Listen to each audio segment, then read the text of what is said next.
vous avez sans doute déjà vécu ça. Le plus drôle, c'est quand les gens la vivent, la nuit de l'âme, une des nuits de l'âme, ils s'en aperçoivent pas. Et nous, c'est drôle, hein, on travaillait avec Keating, on lisait un chapitre là, sur la nuit des sens. Il y avait une personne qui la vivait, là. Elle l'a jamais vue. Elle n'a pas pris conscience qu'elle vivait ça. Puis il fallait pas. Parce que dans les nuits, c'est comme si vous avez un écran, vous faites opérer, là, vous avez un écran pour pas voir, sinon vous allez vous mettre les mains, vous allez vous protéger, vous allez avoir peur. Alors c'est comme si le Seigneur met un voile par-dessus. Là, vous savez pas ce qui se passe. Puis là, ça bouge. Vous faites des drôles de rêves. Hein, des drôles de pensées qui viennent. Un petit peu d'anxiété. Qu'est-ce qui se passe? Je suis perdu. Alors, c'est merveilleux parce que le Seigneur peut, un bon chirurgien, peut guérir. Il y a des transformations qui se font. Autant dans la nuit des sens que dans la nuit de l'âme. Je vais vous présenter brièvement les nuits. Bon, j'observais ça très souvent. Quand on anime des groupes de prière, il y a des gens, au tout début, là, c'est les consolations. Ça gazouille. Et surtout pour les gens qui ont une enfance difficile. Alors, dans le Maranatha ou dans notre prière à nous, il y a une consolation. Puis là, les gens, là, ils à fond. Hein? Puis après, hop, le désert. Ça gazouille plus pantoute. Ils ne sentent plus rien. Puis là, c'est Saint-Jean-de-la-Croix qui dit c'est comme une mère qui met sur son mamelon, je ne sais pas si c'est de la moutarde, je ne sais pas quoi, des Dijon, c'est moins pire, qui se met de la moutarde sur le mamelon pour que l'enfant lâche la tétée, pour qu'il apprenne à grandir. Alors nous, on a une expérience de Dieu dans le senti. Ça gazouille. Seigneur, je te sens. Merci. Et là, tout d'un coup, vous êtes en prière, puis vous êtes comme une martienne ou un martien qui est là, Maranatha, Maranatha, Maranatha. Vous avez l'impression que vous êtes tout seul, toute seule. C'est quoi cette affaire-là? Puis là, vous pouvez, là, vous n'avez plus le goût de faire de la méditation comme avant, là, de lire la Lectio Divina, même aller à la messe. Mais c'est drôle. Le signe, c'est une nuit, c'est que vous allez encore faire vos 20 minutes. C'est comme ça qu'on peut distinguer qu'on est dans une nuit. Parce que la nuit des sens va faire que les gens vont être souvent, même pas souvent, mais à l'occasion, dans des états dépressifs. Ils sont perdus. Parce que la variable de Dieu, pour les gens qui méditent, est importante. Là, ils se sentent perdus. Je ne me reconnais plus. Puis il y a des gens, nous, il y en a une qui est en colère contre l'Église. C'est une gang de menteurs, ils nous ont exploités, Bon, ouais, ça sortait, le boucan sortait. Alors, là, il y a comme une période de désert. On passe du fast-food, du packaging, au régime sec. Et là, ça nous amène à aller chercher Dieu profondément, plus profondément que dans le senti. Là, c'est la foi qui est mise à l'épreuve. Si vous êtes là, c'est pas parce que ça gazouille, c'est parce que vous croyez. Hein? Vous n'en êtes pas certain. Parce que si vous étiez certain, vous ne douteriez pas, mais vous croyez, vous y allez, puis vous vous sentez attiré. Alors, Thérèse d'Avila a bien décrit ces nuits avec les effets. Par exemple, elle appelle ça l'esprit de fornication. Alors, d'autres, on avait une méditante elle se mettait à méditer, elle faisait 20 minutes, puis là, elle avait les films 3X qui apparaissaient. Elle était mal là-dedans.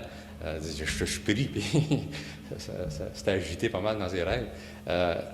Alors ça fait partie, Sainte Thérèse appelle ça l'esprit de fornication. C'est que vous êtes dans le repos de l'âme, vous êtes dans le silence, et là, vous avez besoin de bruit, de sensations fortes. Là, vous allez avoir le goût de manger plus. Là, vous allez avoir le goût que ça soigne, d'avoir du bruit. Vous avez été amené à goûter une nourriture, hein, à être plus dans le repos que fait la méditation.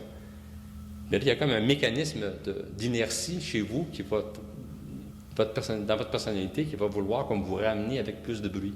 Une espèce de mécanisme de défense, d'autorégulation. Alors, puis ça peut être aussi, c'est ça, le besoin que ça bouge. On a besoin de sensations fortes là, pour compenser. Mais à travers la pratique de la méditation, à ce moment-là, on passe à un autre niveau, la foi pure. Exactement comme la mère qui fait de l'Alzheimer. Pour moi, c'est le même exemple. Maman, elle ne me reconnaît plus.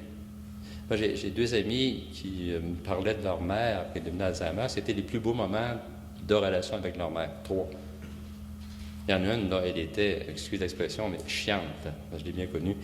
Vraiment désagréable. Mais quand elle est devenue Alzheimer, elle est devenue... C'était une personne qui chialait contre tout le monde. Elle avait la barbe, on était des communistes, des ci, des ça. Bon, elle aurait voulu contrôler le monde un peu plus que le bon Dieu. Mais quand elle est morte, elle était pas morte, mais devenue Alzheimer, elle est devenue tout autre. Puis il me racontait une fois, hier, il était heureux d'aller la voir, sa mère. Moi, je pensais, j'ai dit, ça doit être dur, ta mère. Il dit, non, oui, écoute, je vais la voir. Il y avait une femme de ménage qui avait un derrière assez gros. Alors sa mère, elle dit, as-tu vu le gros cul? Alors ça, lui, il était... Tu sais, ça, c'était pas sa mère, habituellement. Mais j'ai vu un autre cas d'un ami qui est allé la voir presque aux 2 jours. Sa mère, il est toujours la laver, puis elle ne savait même plus se servir de vraiment Alzheimer profonde. Et sa sœur arrivait, puis elle disait, parce que lui, il allait souvent, elle disait, vas-tu s'en aller? L'autre était à l'envers. Ta mère qui dit, vas-tu t'en aller, toi, là? Puis son frère venait, puis c'est qui, lui? Alors que celui qui allait souvent, il y avait une espèce de convivialité. Hein? Puis des fois, il la faisait manger, puis c'est beau, elle lui disait, garde-toi-en. C'est une femme qui était bonne, mais même dans l'Alzheimer, elle était bonne. Puis c'est une bénédiction, la journée qu'elle est morte, parce qu'elle a eu une fracture, il était à l'hôpital, puis elle lui a dit merci. Elle lui a nommé par son prénom. Fait que lui, c'est le plus bel héritage. Alors, oui, il a bien fait son deuil, lui. Mais je donne ça comme exemple, comment il est allé... C'était plus maman, là. Maman qui s'occupe de moi, maman qui... Ma maman, là. Vous savez ce que ça veut dire, ma maman? Alors, c'est l'autre dans son altérité. Si mon père m'a été amputé, là, puis il faisait de la gangrène, il était sous technique avant de mourir, puis le moignon, ça sort. Les infirmières ne peuvent pas rester 2 jours. Changer. Moi, je pouvais rester là, puis j'avoue que ça sentait le matouin, probablement. Mais je ne le sentais pas. C'est étrange, hein? L'amour fait que j'étais centré sur lui. Et je ne ressentais pas ça. Mais alors, j'avais une autre expérience de mon père, différente, qui n'était plus celle du confort. Alors, c'est un peu la même chose dans l'expérience de Dieu. On est amené, comme dans l'expérience amoureuse, hein? Souvenez-vous le coup de foudre. Les premières fois que tu avais raconté, quand les enfants vous demandent de raconter ça, c'est drôle. Les gens qui s'aiment, là, encore aujourd'hui, là, c'est bouillant. Mais t'es-tu belle, ta mère? Hein? Mais quand c'est vraiment du froid un peu, t'es pas pire. Et c'est bon. Mais dans un couple, là, c'est Cerroni, je pense qu'il y a une expression qui s'appelle l'enamoranto, quand on entre en amour. Alors, il y a comme le feu qui pogne dans la cabane un peu. Ça l'aide, hein, parce que là, on s'ouvre à l'autre. Hein? Ça nous permet d'accélérer la rencontre. Mais après 6 mois à peu près, hein, là, on est sur la braise, là. Puis il y en a qui arrivent, qui regardent l'autre, qu'est-ce que je fais là? Tu sais? Alors, c'est comme s'il y a une mise à l'épreuve, un approfondissement. Qu'est-ce que j'aime dans l'autre? Une purification. C'est le mot qu'on utilise en spiritualité. C'est une purification. Alors, c'est ça que les nuits, c'est une grâce. Alors, me rendre habitable en faisant ma part. Alors, juste avant d'entrer là-dedans, j'ai des écureuils en arrière de chez moi, puis des fois, ils trouvent des grosses un noyer, des grosses noix, puis ils travaillent fort, hein, ils travaillent fort pour enfin pouvoir jouir de la noix. Et il y a des textes qui sont comme ça, des fois. Il faut les lire, les relire. Et c'est drôle, il y a un livre de John Maine que j'aime beaucoup, beaucoup, beaucoup, beaucoup. C'est Le Chant du silence, l'art de méditer. C'est très, très près de la vie, je trouve. C'est comme si c'était quelqu'un qui anime un groupe, puis il arrive chez lui, puis hop, telle chose. Puis c'est très répétitif, hein? Il revient souvent. Votre mentor, puis il revient. Voyons, pourquoi il en parle encore? Parce qu'il faut en reparler encore. Alors, j'ai beaucoup aimé ce livre-là. J'ai indiqué à la fin là, les pages pour me retrouver dedans. Alors, il cite Saint Paul, mais nous avons la pensée du Christ. Il faut rien à la faire de même. Ça veut dire quoi, ça? Nous avons la pensée du Christ. C'est un peu abstrait, hein? Alors ici, j'en saute un petit bout. En marche dans le pèlerinage de la méditation. Alors, la méditation, c'est un cheminement. Hein? Les Anglais, ils vont parler de spiritual journey. Hein? Alors, nous sommes dans un pèlerinage, dans une marche. Nous sommes amenés à comprendre de plus en plus profondément la théologie essentielle de la prière. Que veut nous dire saint Paul quand il écrit que nous avons la pensée du Christ? Nous savons par la doctrine qu'il nous enseigne que l'Esprit Saint habite en nous. C'est la doctrine qui dit ça. L'Esprit Saint habite en nous. Que c'est le Dieu Tout-Puissant qui est dans nos cœurs. Ce n'est pas un Dieu faluette, Dieu Tout-Puissant. Nous savons que la Trinité tout entière vit dans nos cœurs. Nous sommes choyés. Hein? Nous savons, et cela parce que Jésus-Christ habite dans nos cœurs. C'est là que l'homme, l'écureuil, là, il se met à gruger. La coquille est dure. Là. Il va falloir que je travaille ça. Et là, il va continuer. C'est drôle, c'est parce que Jésus-Christ habite dans nos cœurs. Si Jésus n'habitait pas dans mon cœur, c'est comme si je n'avais pas cette expérience de la Trinité ou cette expérience de la présence de Dieu. Sa conscience d'homme se trouve en chacun de nous. Sa conscience d'homme. Ben oui, Jésus, c'est Dieu fait homme. Le voyage de la prière, c'est simplement de trouver la façon d'ouvrir notre conscience humaine à sa conscience humaine. Ouvrir ma conscience, Yvan, à la conscience humaine de Jésus. Et c'est là que la Lectio Divina ou l'Évangile est important. Le voyage de la prière, c'est simplement de trouver la façon d'ouvrir notre conscience humaine à sa conscience humaine et de devenir, tout au long de ce chemin, complètement conscient de nous-mêmes, à travers sa conscience à lui. En entrant dans sa conscience, j'en arrive à mieux me connaître.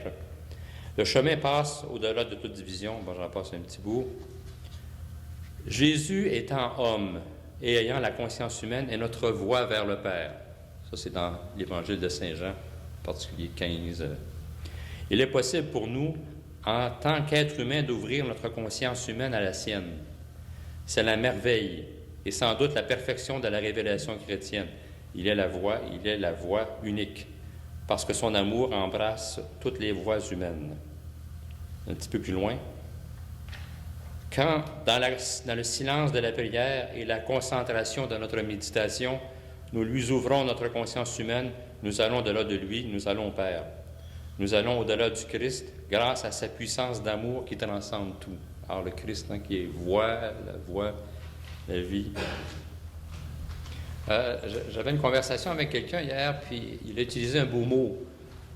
On parlait de la guérison, est-ce que la méditation guérit? C'est le Seigneur qui guérit, hein, à travers la méditation. Mais il dit être restauré. C'est très, très beau, hein? Quand on parle de Jésus qui n'est pas resté à l'égalité du Père, hein, il s'est fait homme, il s'est comme vidé de lui-même. Mais après ça, il était restauré. Alors, la prière nous restaure. Le Christ nous restaure par la prière. Alors, restaurer, ça veut dire qu'on a encore notre vieux char, mais il marche bien, il roule bien. Alors, contre la prétention de dire qu'on va envoyer ça à scrap, puis on va construire un Yvan ou une Céline ou une Danielle nouvelle. Alors, il y a une transformation et c'est de se laisser transformer. Parce que ce Dieu amour, ça prend des pratiques avant. Parce que ce Dieu amour, en même temps, ça renvoie à tous mes amours antérieurs, mes expériences d'amour. Mon père, ma mère, mes frères, mes sœurs. Et tout ça, tout ce que je suis, hein, est présent. Alors, c'est pour ça que les phénomènes de transformation, il va toucher ma relation à Dieu, il va toucher mes relations avec les gens dans la vie de tous les jours. Mais ça demande une ascèse, un entraînement. Il faut lever des petits 5 livres, puis pour être capable de lever des 20 livres plus tard. Alors, le Maranatha, c'est des 5 livres. Et dans chaque fois que vous faites Maranatha, hein, vous vous mettez en présence de Dieu. Je suis là. Transforme-moi. Viens, Seigneur Jésus, viens. Moi, je l'interprète comme ça. Glorifie-toi en moi. Manifeste-toi en moi. Pour que dans ma vie, je sois toi et qu'avec les autres, qu'à travers moi, tu sois auprès des autres. C'est comme ça que je comprends. Moi, je l'interpréterais comme ça, Maranatha. Ça ouvre. Hein, c'est pas de se regarder les plis du nombril qui sont un petit peu plus jolis. Mais plus, en allant au profond de soi, on a une plus grande ouverture aux autres. On a une présence aux autres comme autres. OK. Alors, ce qui est fascinant, c'est, dans notre groupe, le groupe dans lequel je suis, nous sommes 12, c'est quand le gong sonne à la fin. On n'a pas de musique, là, nous, mais quand le son gong, c'est comme si tout pouvait arrêter pour moi. C'est comme l'éternité, c'est ça. Il y a comme une paix, mais c'est pas pareil quand je suis seul. Il y a comme un lien avec les autres qui est là.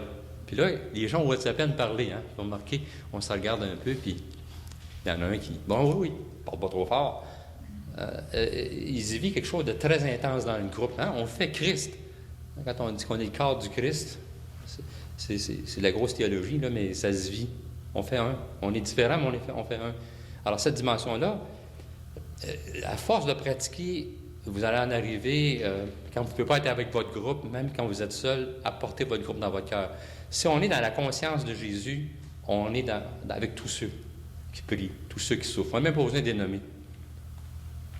Parce que le Christ les porte dans son cœur. Alors quand je descends dans le cœur de Jésus, bon, on n'a pas besoin de prier pour votre belle-mère ou je ne sais pas qui, ils sont inclus.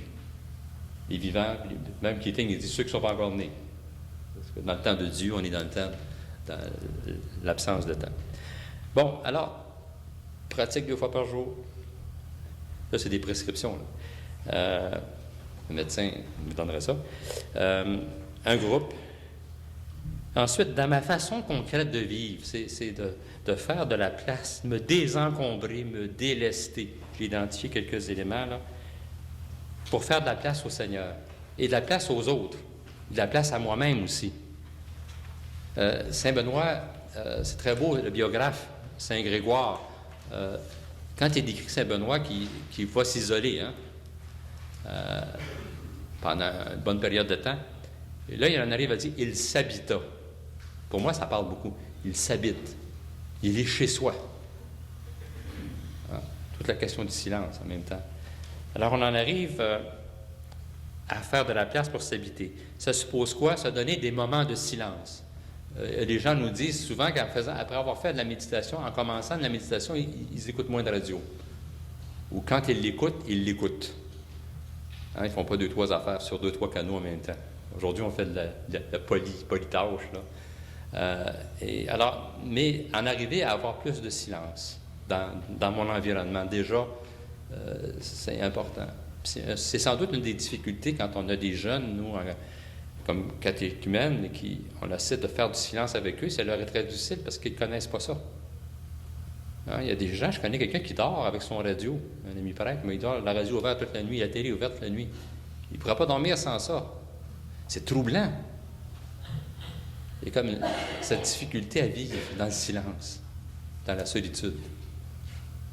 Je ne pose pas un jugement quand je dis ça. Là. Je dis c'est simplement, c'est un signe que dans notre société, c'est plus difficile. Alors, se donner des moments de silence, apprivoiser sa solitude.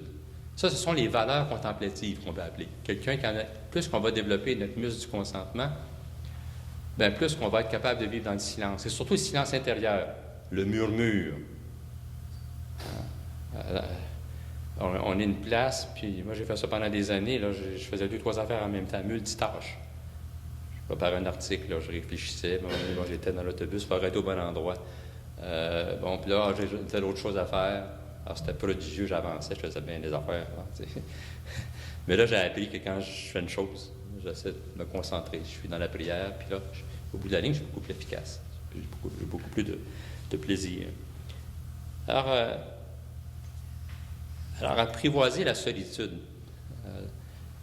Ça, c'est pas facile parce que nous arrivons à des âges où la solitude devient des fois plus... Nous n'avons pas notre milieu de travail, certains retraités. On va aller dans les centres d'achat, là, on rencontre des gens. D'ailleurs, c'est un lieu où on peut être à l'écoute des gens par des sourires, par la présence aussi. C'est un lieu où on peut être un franciscain ou une franciscaine, c'est dans un gros centre d'achat en marchant.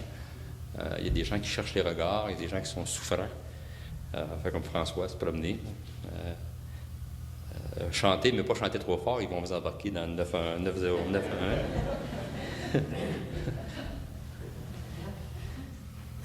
Il y a une autre approche qu'on appelle l'attention aux pensées. Bon, on retrouve ça chez Jean Climac. C'est drôle, quand on voit dans les vieilles affaires, on trouve beaucoup de voix de sagesse. Alors, c'est le même principe, là. C'est très attentif aux pensées. Il ne faut pas être obsédé, compulsif, là. Mais vous connaissez vos failles, vous connaissez vos fissures, vous connaissez vos fragilités. Alors, des fois, c'est quelqu'un qui vous dit quelque chose. Des fois, ça va arriver que vous êtes envahi. Vous avez fait votre 20 minutes, et il arrive très souvent on peut avoir une belle sérénité après. Là. Et là, tout d'un coup, vous avez un téléphone, un de vos enfants. Bon. Ou un des petits-enfants, je ne sais pas. Vous êtes dans l'auto, puis il y a un emmerdeur. Et là, votre belle quiétude, sérénité, bourou, là, il y a de la turbulence, hein, cette lousse-là. Hein? Et là, il faudrait que le monde soit comme vous voulez. Hein? Alors là, il y a une petite méthode qu'on appelle la prière d'accueil, la welcoming prayer, qui est un petit cousin de la prière de consentement. Vous allez voir que c'est quelque chose qui peut se pratiquer très bien avec vous. Il m'est arrivé, je vais décrire une expérience, ça va être plus concret. Moi, quand je ne sais pas conduire, j'essaie de bien me conduire, mais je ne sais pas conduire, ni ma conjointe, on est à pied. Alors, on prend l'autobus, ce que j'aime beaucoup parce que ça me met en contact avec des gens qui sont souffrants, des gens joyeux, des immigrants, tout ça. Et j'essaie, les immigrants, de leur parler. Je leur fais un sourire. Surtout les femmes qui sont voilées, j'essaie de... sans prendre position. Hein, et il y en a qui jamais vont vous regarder. Hein, regarde le plancher. Mais il y en a qui vont vous regarder, puis juste un petit sourire discret, puis on voit la réponse. C'est tout, pas besoin de plus. Et bon, les Syriens, il y a beaucoup de Syriens orthodoxes à Sherbrooke, on le voit par le chapelet dans le cou, je ne sais pas quoi. Alors, l'autre fois, dans l'arrêt d'autobus, il y avait une jeune femme. Bon, on n'est pas à Montréal, on peut se parler sans qu'on pense qu'on veut sauter sur le monde. Alors, elle était étudiante, alors elle m'a parlé, puis moi, j'avais rencontré en sortant de l'autobus un couple qui est Anton puis Eva, alors, je leur demande comment ça va, puis de leur église, je connais bien leur église, orthodoxe, syriaque. Puis ils sont contents. Ils sont contents. Ils rentrent dans l'autobus, bonjour. Bon. Et ils cherchent des gens à qui parler. Mais il m'est arrivé une fois comme ça, j'attendais l'autobus, puis il y avait un Africain. J'ai à peine salué. Là, il m'a regardé. Il est bizarre un peu. Le lendemain, je le retrouve à l'arrêt d'autobus. Et là, il avait des problèmes psychiatriques. Alors, il se percevait comme un gibier. Il était parano. Comme si je voulais le menacer. Alors là, il dit, moi, je peux te tuer. Il dit, je peux... là, c'est pas trop joli. Alors là, il y avait... Moi, je suis pas peureux, c'est le coup. J'ai parlé le lendemain avec un jeune qui était spécialisé, justement, en rééducation avec les gens qui ont des problèmes psychiatriques comme ça. Lui, il n'entendait pas trop, mais il voyait dans les attitudes. Hein. Alors, j'arrive chez nous, je suis un gars pas nerveux. Hein. J'ai voyagé, je suis allé en Algérie, l'aéroport venait de sauter il y a 10 jours. Il a sauté une fois, il ne sautera pas 2 fois. Mais là, le soir, j'arrive, là, wow, l'anxiété. C'est même pas... D'ailleurs, l'anxiété, c'est pas le mot, c'est une tension. C'est ça que vous allez voir dans cette méthode-là. Il y a une douleur quelque part, une tension. Et là, cette méthode-là, ça consiste à dire, c'est merci, pas à la douleur, mais merci à l'Esprit Saint, ou bienvenue, Esprit Saint. Vous autres, vous pouvez simplement dire Maranatha. Oui, bien Seigneur, ça va bien avec ça. Parce que, et là, vous concentrez, rentrez dans la sensation. Sortez-en pas. Restez dans la tension, dans le point fixe. C'est pour ça que c'est une prière, parce que vous dites Maranatha. Et là, ça vous permet quoi? De vous détacher. J'ai ce point-là, mais je ne suis pas ce point-là. Et vous revenez à la sensation. Vous répétez Maranatha. Ça, vous faites dans votre auto, vous faites assis chez vous, quand une anxiété vous monte. Ça peut être en pleine nuit, vous avez une bouffée dans l'anxiété. Vous vous concentrez. Vous vous occupez pas de la peur. Vous ne demandez pas si c'est de l'anxiété. Parce que dès que vous faites ça, vous mettez du mental.